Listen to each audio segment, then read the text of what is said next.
Hi friends, good morning. So today I'm going to be posting my garden tour for this week. I'm going to start posting these on Fridays, so be sure to check in next Friday for the next one. And I'm going to try and do this one in like 1 or maybe 2 takes because I'm running out of time. So I've got work this morning and other things to do, so I just need to get this done quickly. So I'm going to start with the rain gauge here. We had about 1.5 inches of water. But it's been raining for like the last 3 days, but not kind of like off and on and not very much, but that'll be great for all the seedlings that I planted, and I'll link the video of that. But this one is already coming up. So we had, I think, 3 days off and on of rain, and then yesterday it was more sunny. We still had, I think, a little bit of rain last night, but more sunny. So here's some of the beans coming up, so that's exciting. The peas here on their last leg. I'm gonna try and let this one dry out and see if I can get some pea seeds out of it, because I don't have any more pea seeds. I used them all. I also realized this year I need to plant way more peas than I do. Kale's looking pretty good. Got some beans over here. I just need to figure out when is the best time to get them off of there. A couple other things growing. Let's see what's over in these beds. In here, in between here, I sprinkled some marigold seeds that I had laying around from, I don't know, last year or maybe the year before that. It looks like I may finally have a squash growing, so that's exciting. And this sunflower. Over here, this garlic really needs to come out. It's clearly not doing so well, and I don't think it actually grew very much. I don't think the garlic is big enough to really do anything with, but I'll pull it up and see, and I don't know if we can save it for next year, but maybe we'll do that. These peas also need to come out. Zinnias are about to be in full bloom in this hanging basket. If I don't keep this thing watered, these guys just look horrible. I don't exactly know what these are, but that's kind of pretty. This is just a bunch of wildflowers that I planted. Alright, we're gonna go to the front yard, and that is where everything is amazing. But before we go, you have to see this. It's blooming finally, and I wish it were the pink one, because I put a pink one over there. Clearly not doing quite as well. They're not the same brand. I don't even think I bought them at the same time. But this is the first success I have had with a hydrangea, and I am super stoked about it. And I should mention, as I'm walking to the front yard here, tomorrow morning I'm going to another plant sale. Somebody owns a greenhouse, a nursery, and they are selling a bunch of perennials for $5, all different kinds. So I'm gonna rack up. I have to share this because the bees are just, they're like bee drunk on this butterfly bush over here. This thing is just covered in bees. There's one there, one up there. There's one on the underside of that leaf. There's one back there. There's some on the other side. So they're just loving that butterfly bush. And when it hasn't rained a lot, when you walk past that, you just get a whiff of the most like strong flower scent. It is really cool. Over here, there's those carnivorous plants. I have to get them because they're blooming.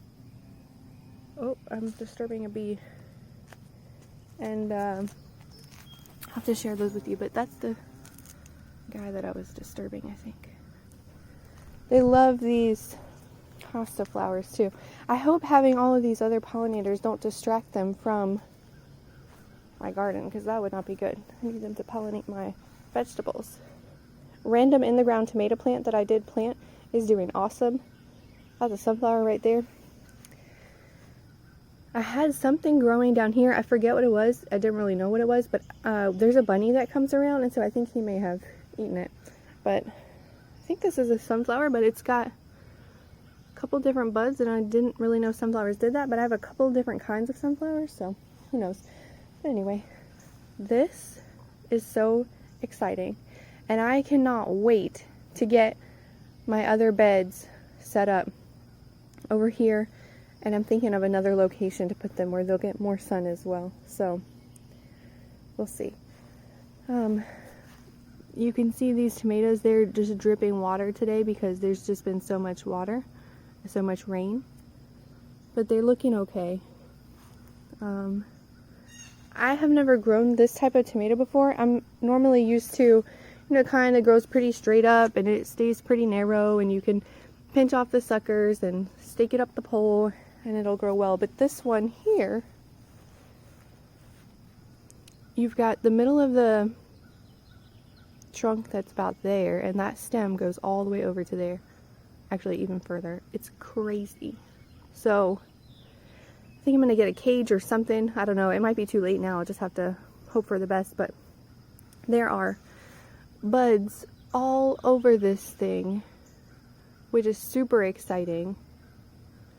We are ready to have some tomatoes. I think this might be maybe Tess's land currant tomato or Tommy Toes, not sure. I got this little guy growing down here. I'm gonna have to be careful because our yard ends like right about here to the bed, and there's like landscapers that come and mow the other side. They pretty much stay away from our side, so that should be fine, but I need to make sure my husband is very cautious as well when he's mowing. Now this squash has like tripled in size, which I did not expect. I planted in the middle. I think I threw this one in after because one of these wasn't doing very well. I guess it was that one wasn't doing very well. But now it's hiding that, which I think is a pepper. I'm not 100% sure. And it's kind of covering that back there too. So I hate moving these, but I'm gonna see if I can just kind of twist it that way a little bit. Sorry if I didn't record that very well, but I just kind of pulled it around this side so it wouldn't be crowding those 3 plants. If anything, it might just kind of crowd this one plant, but this one should start going over to the edge and be fine. Look at that huge flower. I don't know what kind of plant this is. I honestly don't know what most of this stuff is because we didn't label anything, which I'm definitely going to do next year because it's frustrating me not knowing exactly what everything is. Like, I can kind of guess, but I prefer to know. But anyway, it's growing this way, and that's good because I want it to grow that way. And this is just a horrible jungle of crepe myrtle and other things. But there's something growing over here that I'm excited to share in an upcoming video, an update video on another project that I did. So that's interesting. Okay, over here we've got the 2 that were in the ground, directly in the ground. Pretty sure they got ran over by the lawnmower, but little leaves coming back on that one. This one's got a couple more leaves going on, so it might be able to make a comeback. We'll see. And then the last thing that I will share is going to be Blackberry Snow. There are 2 plants here. This one gets about 1 hour of sunlight more than that one. And I don't know if that's what's causing the growth difference. They're the exact same plant, bought at the same time, left outside all the way through winter and back to the next spring, and then they were both planted in the ground at the same time. So I don't exactly know what's causing such a difference in growth between these 2, but either way, I'm happy to have blackberry bushes. We got about 10 blackberries off of them this year, and next year we've got a lot more new stems, so we should get tons more. So super excited about that. But that is all that I'm going to share with you guys today. Actually, I take that back. There's one more thing that I'm going to share with you guys today. And I have to go up to the front yard. So sorry for the grass shot. I know that's kind of boring. I have to go out to the mailbox. And I have a beautiful blooming sunflower. This is the first sunflower that I've ever had success with. So that's pretty exciting. Clearly it's not your normal sunflower, it's a different type. I think like a dwarf sunflower or something like that, but I don't care. It's here and it's growing, and my other sunflowers are actually doing well this year too, so I think I'll have quite a few successes with sunflowers. But hope you enjoyed the garden tour this morning, and I'm gonna go ahead and cut it there. Like I said, I've got a lot of things to do. If you have any ideas for what to do with this space, leave them in the comments below. I think it looks like trash and it's starting to bother me a little bit, so gotta get that one figured out. But I've been so focused on the rose garden